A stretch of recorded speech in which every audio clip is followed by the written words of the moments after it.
नमस्कार साथियों, आपका बहुत बहुत स्वागत है आपके अपने करंट हेवन के यूट्यूब चैनल पर। आशा करते हैं यह सेशन डेली आप फॉलो कर रहे होंगे, जिससे कि सारे जितने भी इन्फॉर्मेशन हैं सुबह से लेकर शाम तक का आपको इस वीडियो के माध्यम से प्राप्त हो जाता है साथी।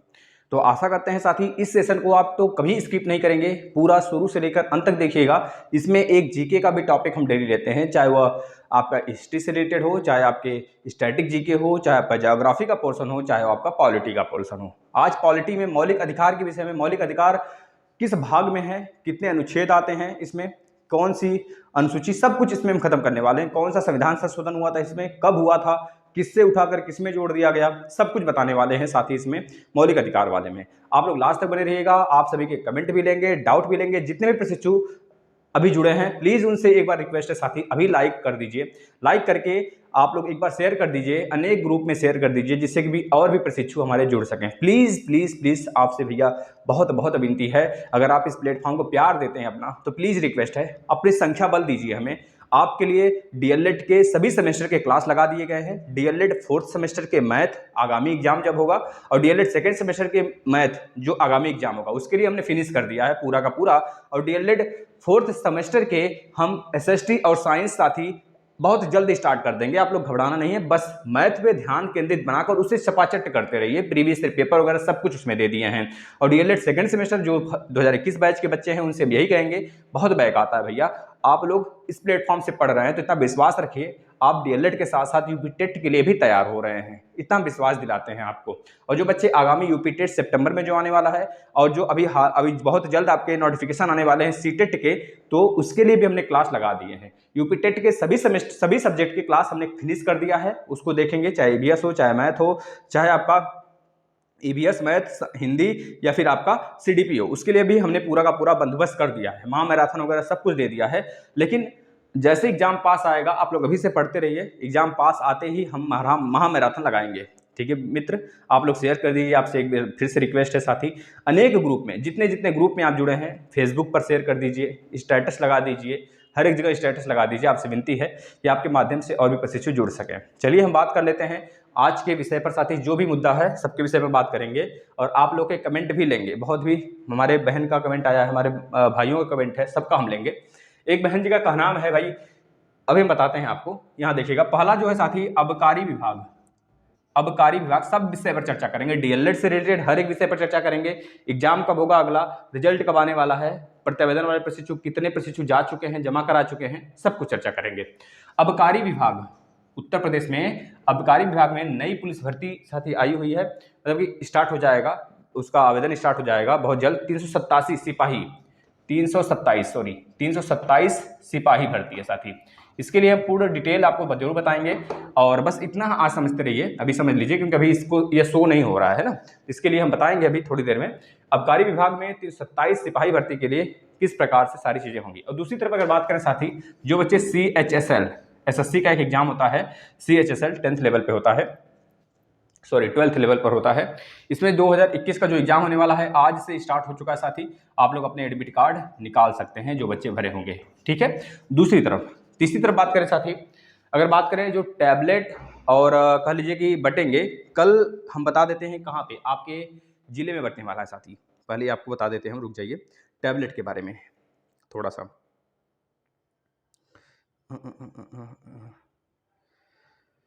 आप लोग टेलीग्राम पे भी जुड़ जाइएगा, वहाँ पर हम डेली जो पेपर का कटिंग वगैरह देते रहते हैं। साथ ही आबकारी विभाग की चर्चा करें तो आबकारी विभाग में 327 सिपाहियों की भर्ती होगी। साथ ही इसमें कहा गया है आबकारी विभाग में 327 सिपाहियों की नई भर्तियों की प्रक्रिया शुरू की गई है। साथ ही पिछली चयन प्रक्रिया से गुजरकर चयनित हुए 376 अन्य सिपाही को भी जल्द नियुक्ति किए जाने की संभावना है। भाई कब का चयन हो रहा है सोच लो। जब तक नई भर्ती नहीं आएगी, और नई भर्ती आने में कितनी देरी लगती है आपको पता है, तब तक पिछला भर्ती क्लियर नहीं होता है। यह है यूपी का रासलीला कह लो या फिर राजलीला कह लो। और यूपी में आपको पता है कौन से राजलीला चलते हैं साथी। सामने जो यूपीएसआई की भर्ती है उसमें धांधली भरपूर रूप से हुआ है, सबको पता है। आज हमारे माननीय मुख्यमंत्री का भी ट्वीट और प्लस बयान उस पर डायरेक्ट उन्होंने बोला भी है। मे भी अगर कहा जाए यूपीएसआई को कैंसिल हो जाना चाहिए साथी, जब आप इतना कुछ जान रहे हो कि हमारे सामने लीकेज हुआ है, यह भी यहां तक पता है साथी। 3 मिनट में उन्होंने 100 क्वेश्चन किया, 1 मिनट में एक बंदे ने 60 क्वेश्चन टच किया, रोज डेली 14-14, 15-15 लोग मिल रहे हैं। हम यह नहीं कहते यह लोग साधारण व्यक्ति हैं, यह साधारण व्यक्ति तो हो ही नहीं सकते। इनके पीछे हमारे आप जैसे व्यक्ति का हाथ नहीं है, इनके पीछे हमारे आपके मान लीजिए ईमानदार व्यक्ति, अगर माने हम लोग ईमानदार हैं, कृषक हैं, हम लोग के घर वाले जो भी कुछ बने हुए हैं अपने मेहनत से बने हैं, इस वजह से आज हम लोग मेहनत कर रहे हैं। लेकिन जो ससुरे सब केवल डायरेक्ट उसी के भरोसे हैं। जैसे मान लीजिए हमारे घर में हम बहुत बड़े एसआई दरोगा हैं, अब हम दरोगा हैं तो दरोगा हैं भैया, हमारे घर में जितने हमारे भांजा हैं, हमारे साला है, हमारा जो भी छोटा भाई है, हमारा जितना भी लोग हैं परिचित के, हम उनसे बोल दिए भाई इतने इतने हो जाएगा, अपने दोस्त वगैरह से भी बोल दो, हम आपका करा देते हैं। अब उसी दरोगा को चेकिंग के लिए आ गया भैया एनसीटी, मतलब ये जो चेकिंग करना था उसी दरोगा के पास आ गया, भैया आप चेकिंग करो इस पूरे विभाग में। वो चेकिंग करना स्टार्ट किया। क्या अपने आप को कोई पकड़ाता है, कभी पकड़वाता है? नहीं ना भाई। तो सबसे बड़ा यहाँ पर साथी राजद्रोह यह रहा। सोच लीजिए जो अभी गद्दी पर है वही एक तरह से मतलब इसमें पूरा का पूरा रचना रचा हुआ है, और उसी को आ रहा है चेकिंग करने के लिए, भाई आप चेकिंग करो इस पूरे मामले में क्या चीजें बरती गई हैं। तो इस वजह से हमारे बहुत सारे यूट्यूबर भाई और प्लस बहुत सारे लोग इस पे आवाज भी उठाए हैं। अब यह देखना है कि लास्ट इस पे ऑप्शन क्या होता है। हम तो कहते हैं साथ ये कैंसिल हो जाना चाहिए। कैंसिल का मतलब यह निरस्त हो जाना चाहिए, पेपर ही फिर से पेपर कराया जाना चाहिए, और इसको बहुत सुचारू रूप से इस बार कराना चाहिए। और कंडक्शन का प्रोसेस जो है साथी सोच लो, इतने ज़्यादा साथी सारी सुविधा हो गया, मतलब एक तरह से जाइमर वगैरह सब लगा था, फिर भी जाइमर लगने के बाद भी पता न कहाँ से ससुरे सब कैसे मोबाइल लेके अंदर चले गए। यार मान लीजिए मोबाइल लेके अंदर चले भी जाते हो तो वहाँ का नेटवर्क तो डाउन, जाइमर लगने की वजह से कुछ नहीं चलेगा। लेकिन अंदर का सिस्टम पता नहीं कैसे कौन सी प्रक्रिया थी कि चल रही थी, मे बी कुछ भी हो, यहाँ पर साफ साफ ये जाहिर होता है कि यह साधारण या फिर आम आदमी का काम नहीं है, यह विभागीय ही आदमी का काम है। एक विभाग में रहता हुआ जो जिस थाली में है उसी थाली में चेत कर रहा है, जिस थाली में खा रहा है, बस वही व्यक्ति ऐसा कर सकता है साथी, अन्यथा हम आप जैसे नहीं कर सकते। हम तो मेहनत के बल पे गए, हमें ये डर है कि कहीं हमें पकड़ न जाए। समझ रहे हैं ना, ये चीजें हैं, इसको निरस्त होना चाहिए। और अगली बात, अबकारी विभाग में आया हुआ है, अब देखना है कितने साल में चयन होता है। दूसरी तरफ बात कर ले साथी हम, जो आपका टैबलेट और एक तरह से बटेंगे, किस जिले में बटेंगे इसकी बात हम करते हैं अभी। टैबलेट, ये टैबलेट उन्हीं बच्चों को मिलेगा चाहे डीएलएड वाले हो, चाहे बीएड वाले हो, चाहे एमएड वाले हो, चाहे एमए वाले हो, चाहे बीए वाले हो, चाहे 12th वाले हो। वो लास्ट ईयर में होने चाहिए, उन्हीं को दिया जाएगा। और सेकेंड ईयर फर्स्ट ईयर वाले को भी मिल सकता है, मिलेगा भी जिन्होंने फॉर्म भरा होगा। अब यह नहीं कहना है कि फॉर्म फिर से भरा जाएगा, बहुत सारे लोग उड़ा रहे हैं कि फॉर्म फिर से भरा जाएगा, तो ऐसी बात नहीं है, फॉर्म फिर से नहीं भरा जाएगा। जिन्होंने फॉर्म भरा है सिर्फ उन्हीं को दिया जाएगा, चाहे जब तक दिया जाए। ठीक है साथी, हम बता रहे हैं इसमें। हाँ देखिए, एक मिनट, प्रवेश परीक्षा जिला स्तरीय कहाँ गया भाई ये? हाँ यहाँ पे है, मोबाइल स्क्रीन पर देखिएगा। यार भाई कहाँ गया? ऐसे ही था साथी, यहीं पे था, हम बता रहे हैं किस जिले में। हाँ देखिए, मुक्त विवि में कल बांटे जाएंगे छात्रों को टैबलेट व स्मार्टफोन। उत्तर प्रदेश राजर्षि टंडन मुक्त विश्वविद्यालय के क्षेत्रीय केंद्र प्रयागराज में अध्ययनरत स्नातक एवं परास्नातक अंतिम वर्ष के छात्र छात्राओं को प्रदेश सरकार की तकनीकी सशक्तिकरण योजना के तहत 22 मई को, यानी कि कल के डेट को, आज 21 मई है, कल को डेट को साथी हमारे प्रयागराज में जो स्नातक और परास्नातक लोग हैं, जो लास्ट ईयर वाले बच्चे हैं, उनको बांटा जाएगा। लगभग 756 छात्र छात्राओं को इस योजना से लाभान्वित किया जाएगा। 11 बजे सरस्वती परिसर के अटल प्रेक्षागृह में टैबलेट एवं स्मार्टफोन वितरण का कार्यक्रम आयोजित किया जाएगा। क्षेत्रीय केंद्र प्रयागराज के समन्वयक डॉक्टर अभिषेक सिंह के अनुसार समारोह के मुख्य अतिथि कैबिनेट मंत्री नंद गोपाल गुप्त नंदी होंगे, मतलब इनको एक तरह से मुख्य अतिथि बनाया गया। ये चीजें रही, ये चीजें आपको आपके सामने हमने बता दिया कहाँ पे बटेगा, और आप सभी को भी मिलेगा जब आपने फॉर्म भर रखा होगा। तो ये टैबलेट पे चर्चा था। दूसरी तरफ बात करें साथी, और जो बच्चे बीएड धारी हैं, बीएड धारी अभ्यर्थी हैं, जिन्होंने फॉर्म भर रखा है 2022 वाला, मतलब कि अभी पेपर नहीं हुआ है, तो उनके लिए एक तरह से त्रुटि जो उन्होंने किया है, संशोधन का डेट आ चुका है। 24 मई तक वो संशोधन कर सकते हैं अपने फॉर्म में, तो संशोधन कर लेंगे 24 मई तक, 24 मई तक वो संशोधन कर सकते हैं। दूसरी तरफ अगर बात करें साथी, दूसरी तरफ अगर बात करें तो टेट का जो प्रमाण पत्र है साथी, टेट के लिए दूसरी तरफ बात करें, टेट के प्रमाण पत्र पर एक नया मोड़ आ चुका है, नया मोड़ आ चुका है। इसी वजह से शिक्षक भर्ती भी लटकी हुई है, शिक्षक भर्ती भी लटकी हुई है। शिक्षक भर्ती लटकाया जा रहा है, इस पे बीएड और डीएलएड बच्चों को लड़ा के, यह लड़ाने का काम हम आप में से कोई साधारण व्यक्ति नहीं, राज्य सरकार सीधा और अप्रत्यक्ष रूप से लड़ाई करा रही है साथी, इस बात को याद रखना। एक चीज और है, प्रयागराज हम बता देते हैं, टेट प्रमाण पत्र देने पर रोक के खिलाफ याचिका दाखिल हुआ है, हम बताते हैं साथी। पहले क्या था, इस पे यह कहा गया था कि भाई टेट का प्रमाण पत्र तब तक नहीं आएगा जब तक यह फाइनल नहीं हो जाएगा कि प्राथमिक में किसको दिया जा रहा है, किसको नहीं दिया जा रहा है। अगर दिया भी जा रहा है मौका तो उनके लिए क्या ब्रिज कोर्स अनिवार्य किया जा रहा है। जब तक सुप्रीम कोर्ट का इस पर फाइनल डिसीजन नहीं आ जाता तब तक कुछ नहीं पता चलेगा। लेकिन हमारे हाई कोर्ट द्वारा, जो हमारा इलाहाबाद हाई कोर्ट है साथी, उसके द्वारा यह बात कही गई है, मतलब फाइनल डिसीजन 14 जुलाई को आएगा और 19 जुलाई को सुप्रीम कोर्ट द्वारा आएगा यह फाइनल डिसीजन। अब इसमें क्या था साथी, अभी तक यह था कि दोनों लोग का नहीं आएगा, लेकिन कुछ कुछ हमारे कह लीजिए कि मतलब या कह लीजिए कि कुछ लोग हैं साथी, बता रहे हैं, राजन सिंह चोटिया के मामले में बता रहे हैं साथी, कुछ लोग हैं जो कि याचिका दायर किए हैं। कम से कम जब बीएड हमको पता है नहीं आएगा और ना ही इसको हम होने देंगे, प्राथमिक में आने देंगे, इस तरह से डीएलएड अभ्यर्थियों का नाम है जो भी बीएसटीसी से जुड़े हैं, जो कि एक तरह से प्रेरित हो रहे हैं बीएसटीसी वाले बच्चों से, जो राजस्थान के बच्चे हैं, राजस्थान हाई कोर्ट, माननीय जोधपुर हाई कोर्ट के तरफ से जो निर्णायक फैसला आया हुआ है उसको लेकर।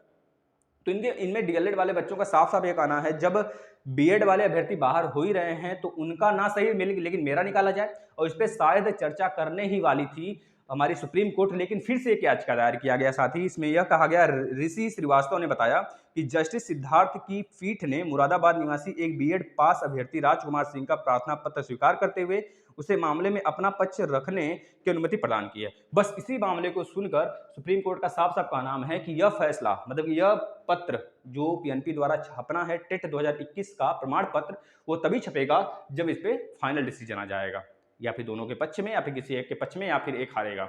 इसके पक्ष में जब तक नहीं आता है 14 जुलाई या फिर 19 जुलाई तक साथी, तो तब तक यह टेट का प्रमाण पत्र तब तक मतलब एक तरह से छापा नहीं जाएगा। ये चीजें सामने आ रही हैं निकल के, तो ये बातें हो गई।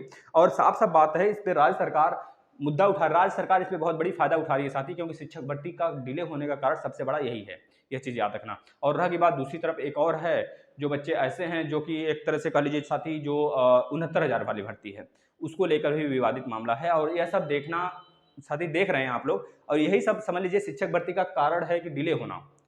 और राज्य सरकार भी यही चाहती है, आगामी 2024 में लोकसभा का चुनाव है, उसी के आसपास में आपके एक तरह से भर्ती आएगी लगभग 2023 के जुलाई तक। तो बस यही सारी मामले हैं जो कि उलझा कर वहां तक घसीटा पीटा जा रहा है, उसे घसीट कर वहां तक ले जाया जा रहा है, जा नहीं रहा है, ले जाया जा रहा है ना। यह चीजें हो गई। अब बात करते हैं डीएलएड प्रशिक्षु के रिजल्ट की। डीएलएड प्रशिक्षु के रिजल्ट की अगर चर्चा करते हैं साथी, तो आपको हम एक चीज़ बता देते हैं, हमने एक वीडियो भी बनाया है सुबह, एकदम बिल्कुल सुबह आया था, जो कि हमने बिल्कुल विधिवत बता रखा है प्रोसेस से क्या होता है, कैसे रिजल्ट मतलब कैसे कापियाँ चेकिंग का प्रोसेस होता है, इस पर हमने बताया है। और एक नया नियम भी आ गया है साथी, एक तरह से इन्होंने बताया है कि उस पर शायद डबल संशोधन, उसके हम देखकर पढ़कर अच्छे से समझाकर आपको बताएंगे। अभी उसको हमने पढ़ा नहीं है, एक तरह से पत्र है, लेटर है, ऑफिशियल आया हुआ है, उसको पढ़कर बताएंगे साथी।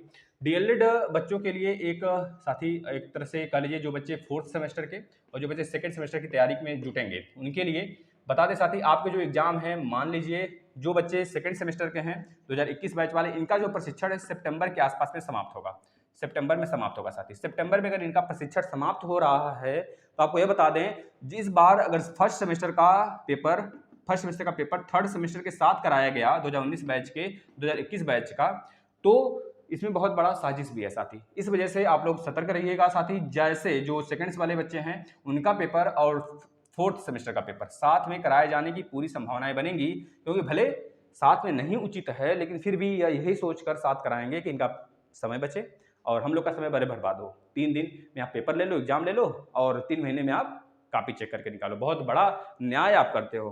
कहाँ भरोगे, कहाँ भरोगे? सबसे बड़ी दिक्कत है साथी आप लोग की यह कमी है कि आप लोग आवाज़ नहीं उठाते हो। कॉपी आपकी चेक हो रही है, आवाज़ हम थोड़े उठाएंगे, हम सिर्फ आगाह करते हैं आपको, चेतावनी, मतलब एक तरह से आपको बताते हैं कि कहाँ पे फॉल्ट है साथी। उसके लिए आप लोग को एकजुट होना पड़ेगा। अब ऐसे नहीं होता है कि घर में बैठे रहो सुनते रहो सारी चीज़ें, साथी आपको एकजुट होना पड़ेगा।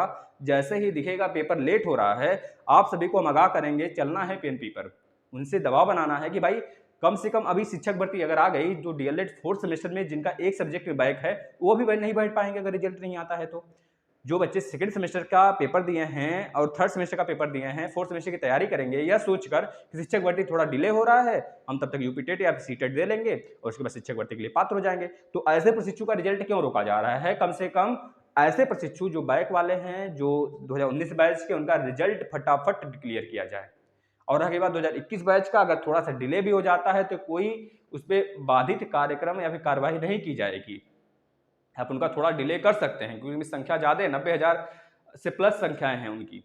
तो आप कम से कम इनमें 22,000 बच्चे 2019 बैच के हैं, प्लस बैक वाले की बात करें संख्या और कम है, तो आप उनका कम से कम डिक्लेयर करेंगे, जिससे कि वह अपनी परेशानी को आपसे न बताकर डायरेक्टली वह चीज़ें सहन करते हैं, उस चीज़ को बियर करते हैं। भाई उनके माँ बाप बियर करते हैं। एक बहन है हमारी, हम बताते हैं, अभी कमेंट लेंगे उनका, वो प्रेग्नेंट हुई थी जिस समय एग्जाम हो रहा था, लेकिन इस पे पीएनपी का नजर नहीं जाता साथ ही इन सब चीज़ों पे। जब उनके घर की कोई महिला होती ना, तब उनको समझ में आता है ये बात, या फिर उनके घर या फिर उनके साथ कोई हादसा होता है तब किसी को समझ में आता है।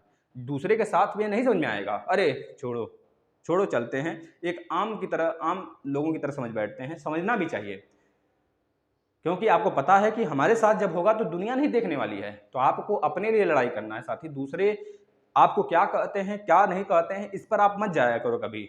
आप प्रत्यावेदन लेकर जा रहे हैं, जो प्रशिक्षु प्रत्यावेदन लेकर जाएं, जमा करें वहां पर। आपके एग्जाम होना न होना डायरेक्टर सर के हाथ में है, लेकिन अगर आप अपनी कार्य ही न करो, अपना कर्म ही न करो, तो सबसे बड़ा व्यर्थ है। अभी सबका आ गया, आप देखते ही रह जाओगे। हमने यह सोचकर नहीं दिया था कि पिछली बार भी नहीं आया था, पिछली बार भी नहीं आया था कितने लोगों का, लेकिन इस बार आया है। तो प्लीज़ अपना कार्य आप करिए, अपना कर्म करिए। और डायरेक्टर सर जरूर इस बार ज़्यादा पॉसिबिलिटी होगा कि ज़्यादा से ज़्यादा बच्चों का, प्रत्यावेदन वाले बच्चों का एक्सेप्ट किया जाएगा प्रत्यावेदन, और ज़्यादा बच्चों का पोर्टल खुलेगा, उनका एग्जाम कराया जाएगा इस बार जो आगामी सेमेस्टर होगा, ठीक है। और जो बच्चे मैथ में बैक लगा है, चाहे जिस भी सेमेस्टर के हों, मैथ तो सारे सब्जेक्ट सारे सेमेस्टर के करा दिए गए। फोर्थ सेमेस्टर के एसएसटी साइंस और सेकंड सेमेस्टर के एसएसटी साइंस बहुत जल्द हम स्टार्ट करेंगे। बस आप मैथ पर फोकस करके पढ़ते रहिए जो पढ़ा दिया गया है। जो बच्चे सीटेट यूपीटेट के हैं वह आ जाएंगे, डेली क्लास चल रहा है, उसको फॉलो करिए आप लोग। यूपीटेट के तो सब कुछ खत्म हो गया है, सारे क्लास, अब उसको फॉलो कर लीजिए। साथ ही अगर बात करें, यार हो गया पूरा का पूरा, कब रिजल्ट आएगा, कब सेमेस्टर का एग्जाम होगा।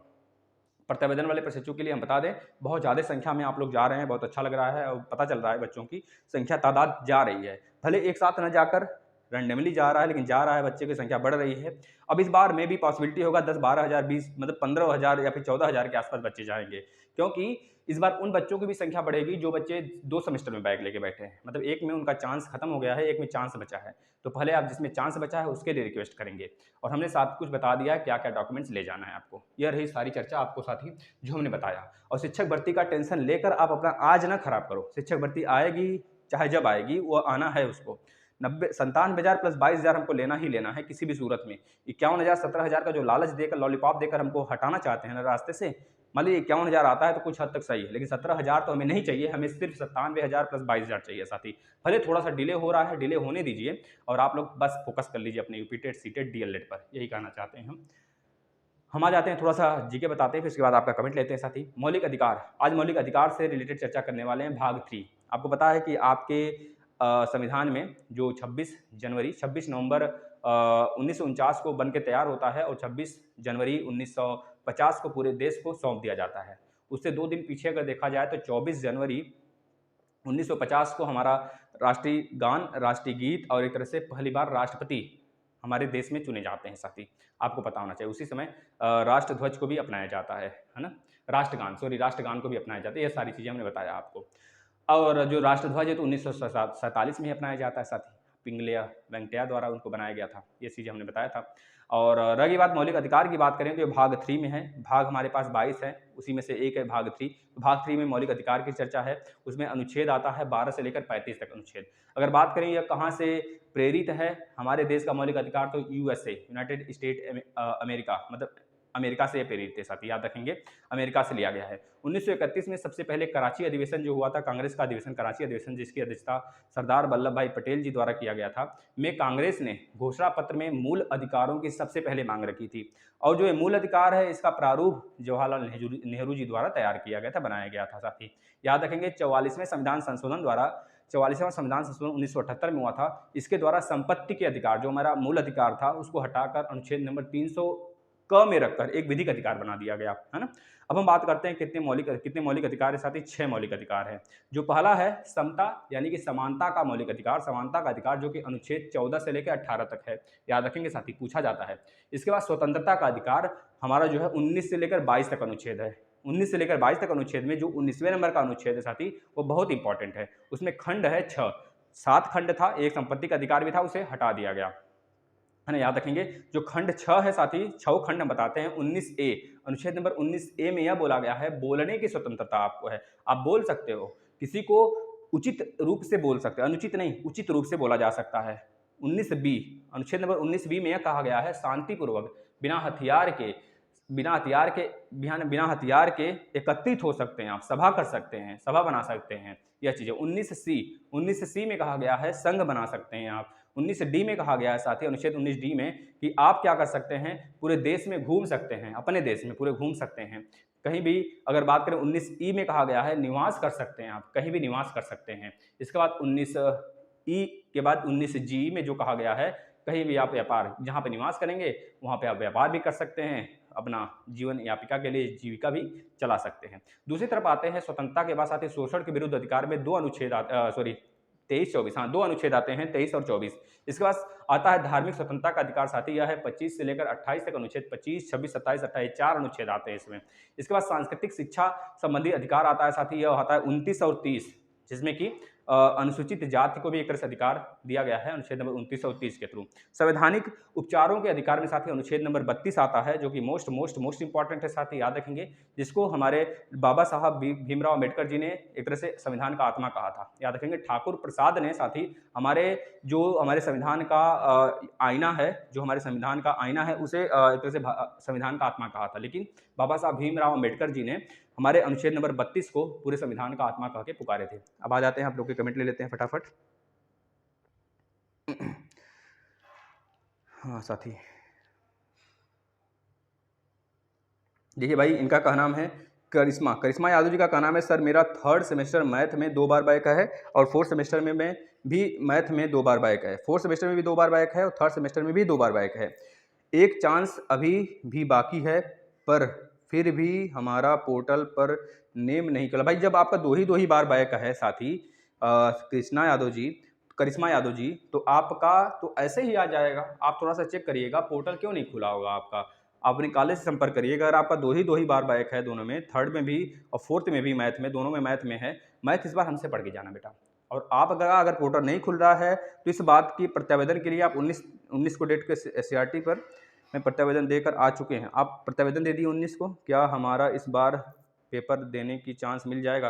पूरी प्रोबेबिलिटी बनेगी कि आपका इस बार एग्जाम हो जाए, लेकिन आप 1 से 2 बार और जाइएगा एग्जाम से पहले। जब एग्जाम का अनाउंसमेंट हो जाए उसके पहले आप 1 से 2 बार और SCRT जाएंगे, इस बात को रखने के लिए। जो डॉक्यूमेंट्स ले गए थे, जो प्रस्तावना आप लिख कर ले गए थे, वही चीज़ लेके जाना है, सेम का सेम। आपको जो वहाँ से रिसीविंग मिली होगी, आप अपने कॉलेज पर संबंधित डाइट पर और अपने पास एक जरूर रखेंगे कॉपी बनाकर, ठीक है भाई। शिवम वर्मा जी का कहना है सर 1st सेमेस्टर बैक हो जाने पर दोबारा टीचिंग करनी होती है क्या? Please reply sir. देखिए भाई, किसी भी समय, इसके लिए हम सेपरेट एक वीडियो बनाएंगे। बहुत सारे बच्चों का डाउट है कि सर बैक के पहले हमने, जैसे 3rd सेमेस्टर वाले बच्चे हैं, फिर 1st सेमेस्टर वाले बच्चे, या फिर 2nd सेमेस्टर में बैक लगता है, तो बच्चे 2nd सेमेस्टर के लिए टीचिंग कर लिए होते हैं, 3rd सेमेस्टर के लिए टीचिंग, मतलब कि जो 3rd वाले प्रमोट होने वाले थे 4th सेमेस्टर के लिए टीचिंग वो कर लिए थे। तो ऐसे में उनका कहना है सर हमारा बैक लग गया, तो क्या बैक पास होने के बाद फिर से हमको टीचिंग करनी पड़ेगी? नहीं, ऐसा कोई बात नहीं है। आपने टीचिंग कर रखा है तो आपको उसी के आधार पर नंबर दे दिया जाएगा, ठीक है भाई। शिव वर्मा जी, आपको पता चल गया होगा भैया, जाने पर दोबारा टीचिंग करनी पड़ती है क्या? नहीं, दोबारा टीचिंग नहीं करनी पड़ेगी। मुन्ना गुप्ता जी, भैया जब चेक के लिए नोटिस आ जाना चाहिए जिससे हमें, देखिए भाई, पिछली बार जो हमारे उपाध्याय सर थे उनके द्वारा नोटिस तो जारी की गई थी कि अब कापियाँ आपकी चेक हो रही हैं, अब कब चेक होकर आ जाएंगी। इनके द्वारा अब हम कुछ नहीं कर सकते। मे भी पॉसिबिलिटी बन रही है 25 तारीख तक एक नोटिस जारी हो जाए कि आपकी कापियाँ चेकिंग के लिए भेजी जा चुकी हैं। मुन्ना गुप्ता जी, भैया जब चेक, हाँ हमने बताया, करिश्मा जी बताया। शिवम वर्मा जी का कहना है सर हमने बताया, आपका कभी कमेंट लिया। विकास प्रभाकर जी का कहना आपका हो जाएगा, हमें बताइए किसी से बात करें, प्रैक्टिकल कब से होगा? कब प्रैक्टिकल? देखिए प्रैक्टिकल तो आपके एग्जाम से पहले हो जाता है, जो टीचिंग वाला होता है। अब ये प्रैक्टिकल कब होगा, आप अपने कॉलेज से संपर्क बना के रखें, वही डिसाइड कर सकते हैं, क्योंकि हर एक कॉलेज में प्रैक्टिकल का जो डेट होता है वो थोड़े से उनके द्वारा निर्धारित होता है, आप उनसे पूछ लीजिएगा। और हर कॉलेज में भी एक तरह से निजी संस्थान है, उसमें जो फीस होते हैं वो भी अलग अलग होते हैं, यह ज़बरदस्ती लिया जाता है। एक तरह से कहा जाए आयोग द्वारा कुछ भी नहीं मांगा गया होता है प्रैक्टिकल के लिए फीस, लेकिन यह प्रैक्टिकल के लिए फीस इस वजह से लेते हैं क्योंकि इनकी घर का खर्चा नहीं चलता है। इनकी बहन की शादी, इनकी मतलब कि इनकी लड़की की शादी, यह सब करानी बची हुई होती है ना, तो उसके लिए घूस जुटाते रहते हैं। क्यों नहीं ये काम कर लेते? बहुत ज़्यादा पैसा जुटाना हो तो कटोरा लेके बैठ जाए किसी चौराहे पर, बहुत सारा पैसा मिल जाएगा, एक ही बार में मिल जाएगा। इनको बार बार हम लोग से भीख नहीं मांगना पड़ेगा, समझ रहे हो ना। यह सब चुट्टे होते हैं, चुट्टे, एक तरह से चुट्टे बने होते हैं, चुट्टे होते नहीं पैदाइशी है, चुट्टे बन गए होते हैं ससुरे से। और समझ रहे हो ना, बहुत चुट्टे। अब क्या बोलें, जाने दो इस प्लेटफॉर्म पे। शिखा यादव जी, भैया हमारा 18 बैच है, मैं मेरा लास्ट चांस था तीनों बार मैथ में। हाँ, अभी आप क्या कमेंट लेते हैं, थोड़ा सा रुक जाइए। गुंजन खरे जी का कहना है, नमस्ते सर, मैंने 3 बार मैथ में एग्ज़ाम दिया है, सेकंड बार 2018 का। लेकिन देखिए, अगर आपका 3 बार आपने मैथ का एग्ज़ाम दे दिया और आपका किसी और सेमेस्टर में भी एग्ज़ाम मतलब आपका बैक है, तो पहले उसके लिए आप प्रत्यावेदन देंगे जिसमें आपको चांस अभी मिला, अभी बचा हुआ है। प्लीज़ आपसे रिक्वेस्ट है, क्योंकि यह मामला बहुत संगीन है, साथ ही बहुत ही ज़्यादा जटिल है। यह अभी हमारे डायरेक्टर सर तक नहीं पहुँचा है ये मामला। अगर यह डायरेक्टर सर तक पहुँचता है तो मे बी इस पर कुछ कार्रवाई की जा सकती है, नहीं तो फिर आपको कोर्ट के बाद इसके कोई रास्ता नहीं बचने वाला है। अगर वहाँ से कुछ आपको राहत नहीं मिलता है तो आपसे यही हम कहेंगे कि आप एक बार ज़रूर अपनी संख्या बनाकर जाएँ एससीईआरटी, क्योंकि पीएनपी पे कुछ नहीं करना होने वाला है, पीएनपी नहीं जाने की ज़रूरत है। ना ही अपने कॉलेज वाले से मतलब एक तरह से उनसे रास्ता माँगने की ज़रूरत है, ना ही उनसे कुछ विचार विमर्श करने की ज़रूरत है इस विषय पर, क्योंकि वो डायरेक्ट बोलेंगे आपका डीएलएड रद्द और आप हो जाओगे डीमोटिवेट। और जो बच्चे प्रत्यावेदन दिए होंगे उनका एग्ज़ाम आ जाएगा, आप इस विषय पर उनसे डीमोटिवेट होकर प्रत्यावेदन ही नहीं दिए रहोगे। जब सबका एग्ज़ाम होगा तो मुँह लटका के बैठे रहोगे, अरे सर जी हम नहीं दिए थे, अब क्या होगा।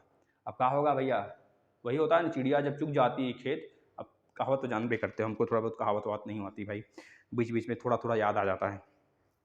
सागर सिंह जी, हमने बताया आपको भैया, सर मैंने क्वेश्चन पूरा अटेम्प्ट किया है और लिखा है, लेकिन क्वेश्चन नहीं आ रहे थे, जो उसको छोड़ दीजिए। जो क्वेश्चन नहीं आ रहे थे उसमें कोई दिक्कत नहीं है। क्वेश्चन नहीं आ रहे थे सर, पास हो जाएंगे क्या? देखिए, अगर जो थ्योरेटिकल पोर्शन उसमें ज़्यादातर चांस बनेगा बच्चों का पास होने के लिए, लेकिन जो मैथमेटिकल पोर्शन है, साथ ही अगर 10 नंबर 11 नंबर के आप करके आए हैं, 12 नंबर पासिंग मार्क्स है, तो बहुत कम चांस हैं। मतलब कह लीजिए कि यह 50-50 बिस्किट वाला हो जाएगा। फिर 50-50 बिस्किट, 20-20 बिस्किट आता था, एक तरह से 50-50 बिस्किट लॉन्च हो गया है। वो हमारे तरफ से आप सभी के लिए, अगर 50-50 मतलब पास भी हो सकते हो, ना भी पास हो सकते हो, या नहीं कहेंगे कि नहीं पास होंगे। साथ ही आप अगर अच्छे तरीके से राइटिंग अपना लिखे हैं, सब कुछ अच्छे ढंग से लिखे हुए, तो मे बी ज़्यादा पॉसिबिलिटी बनेगी आप पास होंगे। साथ ही इसी वजह से कहते हैं, आगामी एग्जाम के लिए आप अभी से लग जाओ। हम अभी से कह रहे हैं, इस वजह से मैथ हमने 4th सेमेस्टर का पूरा विधिवत पढ़ा के रख दिया है।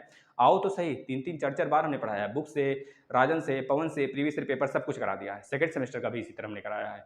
और एसएसटी साइंस के लिए जो बच्चे डिमांड कर रहे हैं, वह भी हम बहुत जल्द लगा देंगे, आप चिंता ना करो। हमें बहुत चिंता है आपको लेकर, हम बहुत ज़्यादा उत्सुक रहते हैं साथी आपको लेकर। आप चिंता इस पर मत करो, बस आप पढ़ने पर ध्यान दे दो।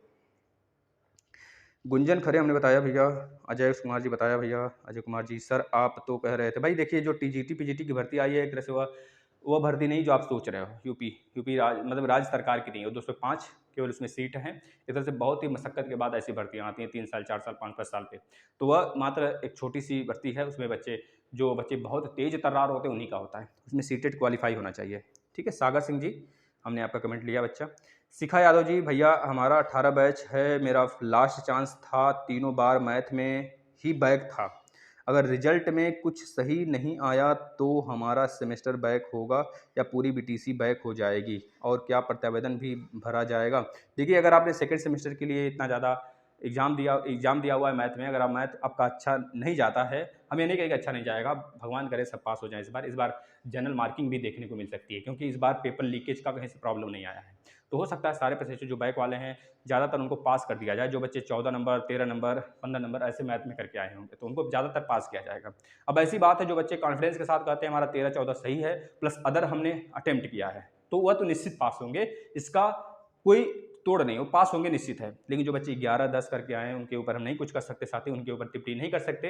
अन्यथा कंडीशन में आपको बुरा लग सकता है जब हम यह कह दें पास हो जाओगे, और बाय द वे भगवान खुदा न खास्ता ऐसा हो आप फेल हो जाते हो, तो सीधा आप डायरेक्ट हमें टिप्पणी करते हो, हमें लेकर। तो इस पर हम कुछ नहीं बोलेंगे, ये तो 50-50 का मामला होगा। लेकिन ऐसे बच्चे क्या करेंगे, कुछ नहीं, सिर्फ आप आगामी एग्जाम की तैयारी करिए और रिजल्ट का वेट करिए, फिर उसके बाद ही कुछ कहा जा सकता है। अभी प्रत्यावेदन के लिए कुछ नहीं कहा जा सकता। और जो बच्चे फिर से बैक लग जाएगा तीसरी बार, उनका सेमेस्टर बैक नहीं होता है, और ना ही उनको फिर से डीएलएड करना पड़ेगा। उनके लिए प्रत्यावेदन एक रास्ता रहेगा, और प्रत्यावेदन देकर चौथी बार उनका एग्जाम कराया जा सकता है। ठीक है भाई। गुंजन खरे जी, इतना लंबा लिखे हो भाई। नमस्ते सर, मैंने 3 बार मैथ में एग्ज़ाम दिया सेकंड सेमेस्टर 2018, लेकिन क्लियर नहीं हो पा रहा है। आप बहुत अच्छा पढ़ाते हैं सर जी, मैं आपकी क्लास में न्यू स्टूडेंट हूँ सर। मेरा पूरा बीटीसी क्लियर है और सीटेट भी क्लियर है, लेकिन सर इस बार एग्ज़ाम की वजह से मेरा रुका हुआ है। कृपा करके कोई तरीका या टिप्स दीजिए जिससे कि मेरा मैथ निकल जाए। मैथ निकालने का सिर्फ एक ही एग्ज़ाम की परमिशन लखनऊ से लानी है या प्रयागराज से? लखनऊ से लानी है एग्ज़ाम को परमिशन।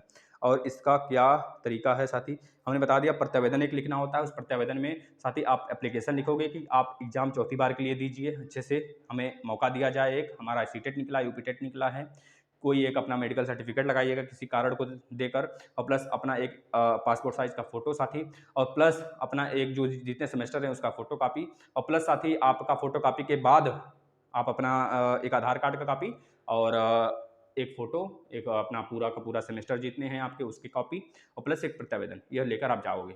अब मे बी नहीं लग सकता है वहाँ पर, लेकिन लेकर जाओगे, रिस्क नहीं लेना हमें। किसी से भी आप भिजवा सकते हो। और मैथ के लिए हम बता दें, स्पेशली हम आपके लिए काफ़ी हैं, जितना बता दिया। अगर आप पढ़ रहे हो तो आपके लिए बहुत बेस्ट होगा, उससे ज़्यादा एक भी प्रश्न नहीं आएंगे।